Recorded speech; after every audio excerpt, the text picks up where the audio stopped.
Father is expecting you. Zaha told us, Mijas too, that you were coming. He should be around here somewhere. No! Please? No! We'll do anything. No! You will do anything?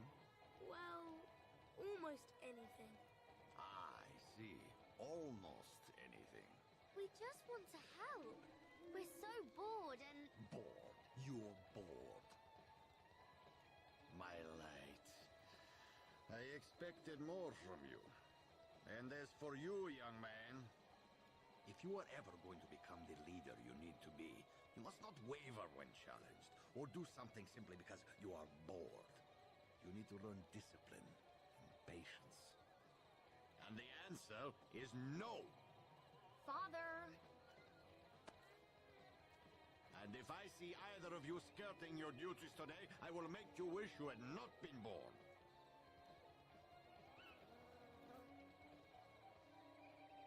Ha! At last! The chosen one is here.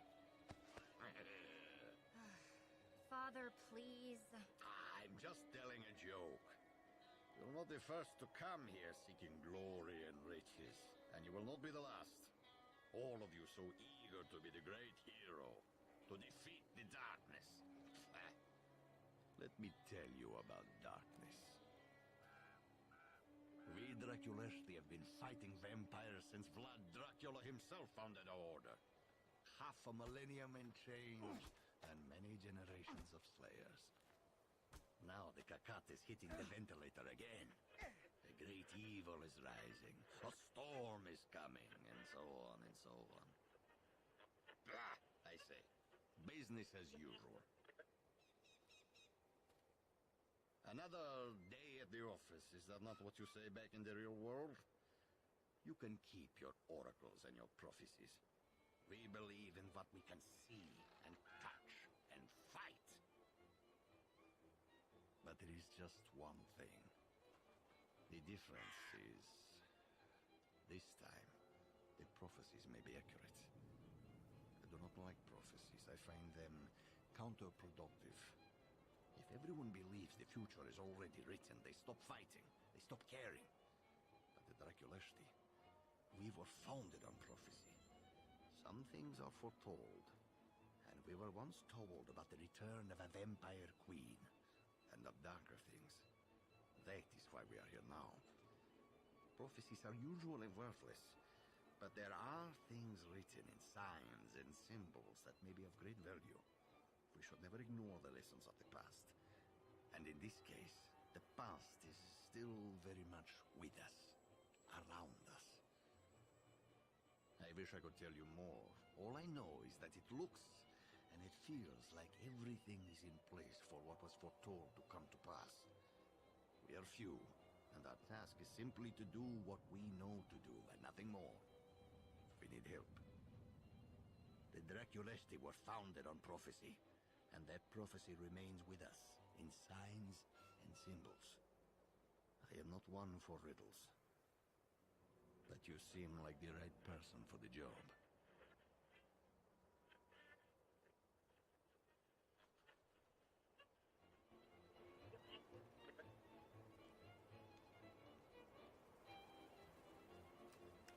You're always welcome here.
Watch where you're stepping.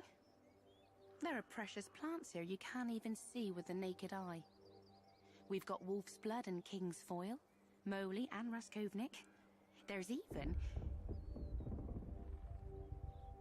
What do you have? Come on, let's see it.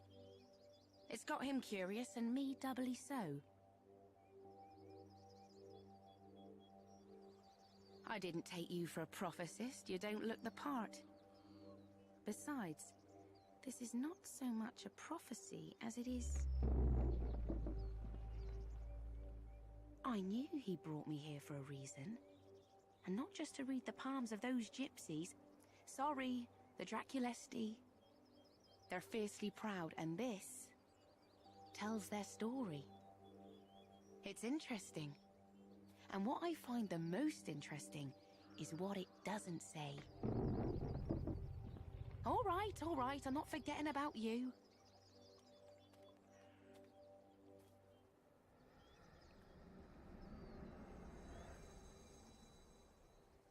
Quite.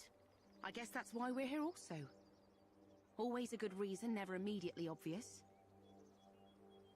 I'd say this one is pretty clear, however. She who once loved and fell will rise again. The hand that held her heart will prove her bane. Well, clear-ish, as these things go. There's plenty of references to the three. The owl, the eagle, and the dragon. The three warriors stood bravely together in war. By oath, they were bound to the 60 and 4. The owl I reckon you're familiar with. I know nothing about the eagle, but the third. The dragon, Vlad Dracula himself, is past due to be brought back from the Apasambeti, from beyond death. Ought to be interesting seeing what history is made of him. In my trade, you quickly learn to distrust historians. What I do know is that he famously fought his lover-turned-vampire Mara, but he was unable or unwilling to destroy her completely. Love. Such a lamentable thing. I've learned to stay far away. We do know that Mara is back and in charge of a vast army of vampires, though her true purpose lies somewhere in the mountains beyond our understanding. And he who held her heart, Dracula, is the only one who can banish her again. Apa Vie and Apa Moarta, the water of life and the water of death, two halves of a circle to be mixed with Apa Sambete. I can only assume they'll trigger a chemical reaction of sorts to bring back his life force from the world ocean where it's been floating for all these years. Like a seed. It's almost like working with my flowers, making something grow and bloom from almost nothing. Apa Vie, the light of the morning, Apa Moarta, the final forewarning, joined at his tomb to bring the dragon to life, so that he may put an end to his bitch of a wife. I'm paraphrasing, of course.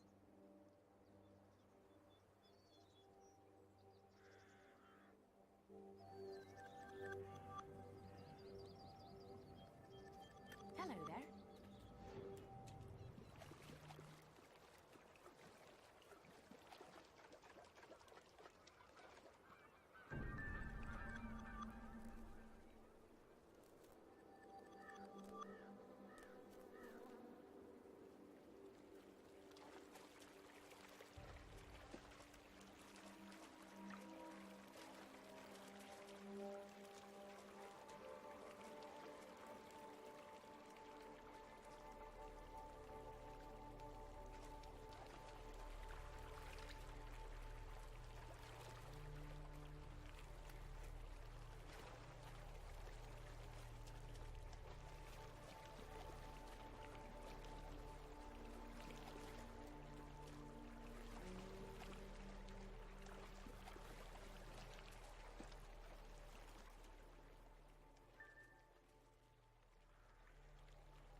You're not wrong. It is clear enough now that this prophecy concerns us. Kukovea the owl and the dragon, Dracula. But the eagle... There is nothing in our history about an eagle. It's a Roman eagle. Father... I thought I told you to stay away from him, Emilia. He's a good man. He's a man. He's old. He's... really old. Ha! They did not stop your mother. I'm going to stop listening to you now. There is a man who lives in the mountains nearby, Octavian. This eagle is all over his house. It's carved into door frames, hung on walls. He carries a medallion. It's everywhere. The Roman eagle. Not this nonsense again. Octavian has spoken about arriving here with Roman legionnaires almost 2,000 years ago. Bah! He is lying! And you know this because it's not like he'd be the first immortal I ever met. Or ever will meet. Fine. There is an infinite supply of immortals, but Octavian is not one of them. He's just a sad old man who likes the company of... Of what? Of what, Papa? Come on, say it. Forget it. Say it! I'm a beautiful girl! Young woman. That's all, is it? That's the only reason him and I are friends? Not because I'm intelligent or courteous or friendly or interesting, but because I'm young and pretty. No, this is not at all what I meant. Sweet daughter of mine. Don't even. And don't talk to me ever again! Gaia cursed me with daughters and no sons. Oh, at least the rest of them are married off and have escaped this life. I hate to admit it, but she is often right. She's smart. Smarter than me. And if there was any justice, she would take on my mantle when I pass. But the law is the law, and only a male heir can wear this crown. We don't actually have a crown. It's a metaphorical one. I would not waste my time with this Octavian character. Even my daughter, bless her heart, makes mistakes, and he is one of them. He's a bitter and lonely old man who spins tales to win the favors of a young woman. He cannot possibly be your eagle. You will have to keep looking, I'm afraid. There is nothing more I can tell you. And now to do a father's duty and apologize for being an ass. Emilia! Emilia! Your father has been a royal fool!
Come for the eagle, have you?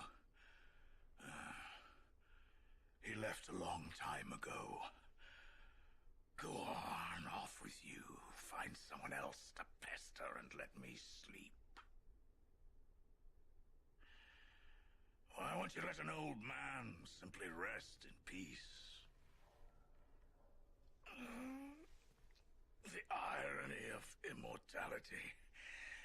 I've been 70 years old for near on 2 millennia, with every ache and pain that comes with it. Lilith knew exactly how to make me suffer. And then there's bloody Dracula and his bloody Draculesti. She cursed me with immortality, he with responsibility. I've been waiting since he passed. The fate of this world, he said, in my hands.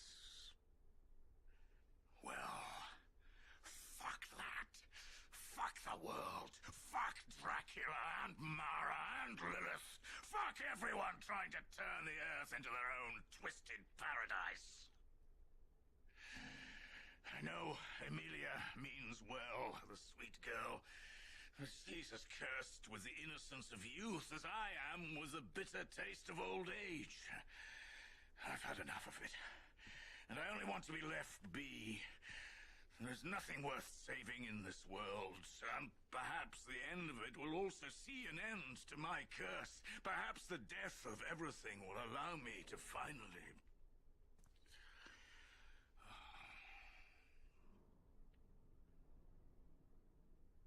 What we do in life echoes in eternity. But what if your life is eternal? What becomes of the echoes? I'll tell you. They thunder and roar. They become deafening reminders of your failures.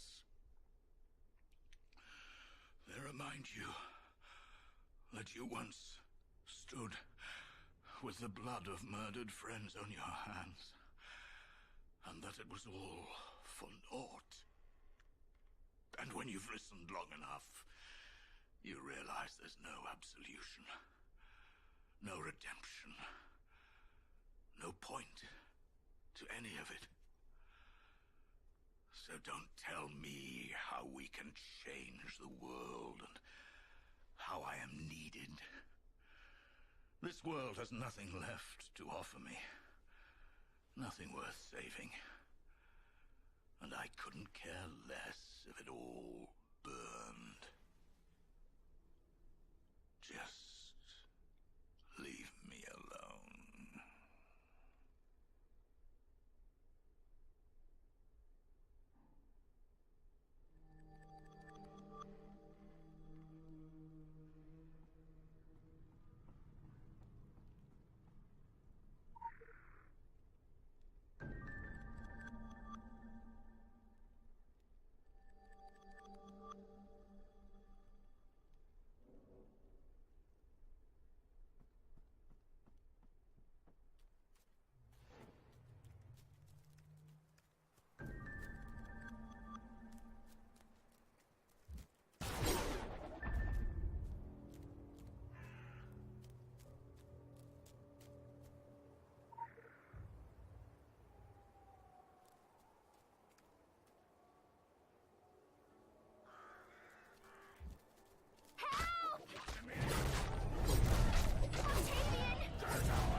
Thank you for saving me, Octavian.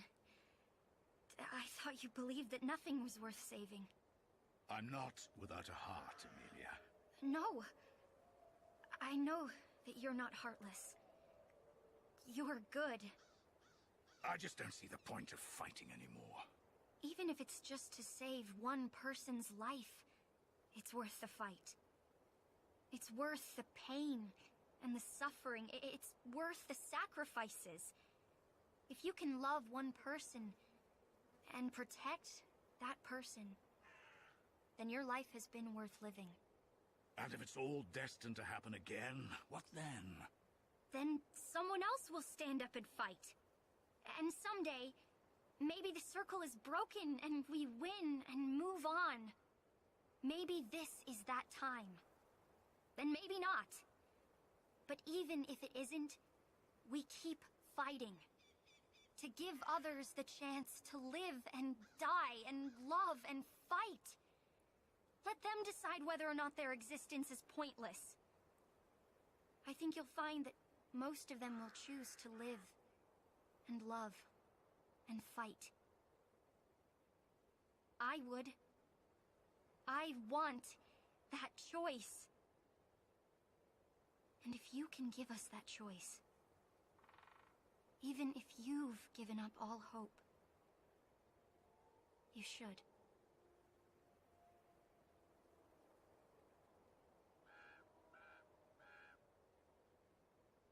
I've kept it for so long, even after I stopped believing in it.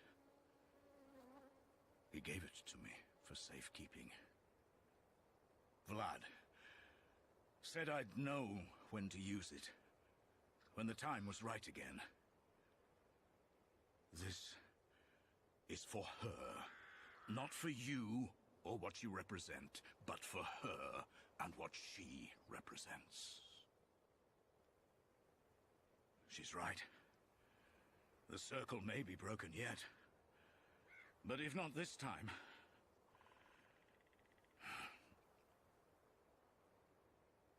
You'll need to head up into the mountains. They're digging again, deeper than ever. And whatever is happening down there, it's a ruse. Mara is planning something big, the end of this world. This is our last chance of that, I'm sure.